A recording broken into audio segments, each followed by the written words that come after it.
നമ്മളെ കേൾക്കുന്ന ഒരാള്, നമ്മളെ മനസ്സിലാക്കുന്ന ഒരാൾ, എബോൾ നമ്മളെ മനസ്സിലാക്കുന്ന ഒരാൾ ഉണ്ടായിരിക്കുക എന്നുള്ളതല്ലേ ജീവിതത്തിലെ ഏറ്റവും വലിയ സന്തോഷമുള്ളത്. ചിലപ്പോൾ നമ്മളിങ്ങനെ നമ്മുടെ ഉള്ളിലെ വിഷമം ഒരാളോട് പറഞ്ഞു പറഞ്ഞ് മനസ്സിലാക്കാൻ ശ്രമിച്ച് പരാജയപ്പെടാറുണ്ട്. നമ്മളെല്ലാം പറഞ്ഞു കഴിഞ്ഞിട്ടാണ് നമുക്ക് ബോധ്യം വരിക, ഇയാൾക്ക് ഇതുവരെ എന്നെ പിടികിട്ടിയില്ലല്ലോ എന്നുള്ളത്. അപ്പോൾ അതെന്ത് ഭയങ്കര വിഷമമുള്ളൊരു സംഭവമാണ്.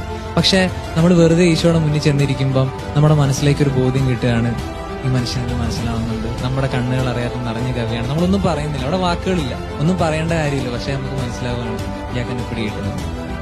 അപ്പം ഈ ഒരു അനുഭവം ഡെയിലി ബേസിസിൽ കിട്ടുന്നതുകൊണ്ടാണ്, അല്ലെങ്കിൽ ഈ ഒരു നമ്മളെ മനസ്സിലാക്കുന്ന, എല്ലാത്തിനും ഉപരിയായിട്ട് നമ്മളെ സ്നേഹിക്കുന്ന, തുല്യം ചൊല്ലാൻ പറ്റാത്ത രീതിയിൽ നമ്മളെ സ്നേഹിക്കുന്ന ഒരു ഈശോ ഉണ്ട്, ഒരു കമ്പാനിയനായിട്ട് ഈശോ കൂടെ ഉണ്ട് എന്നുള്ളതാണ് ശരിക്കും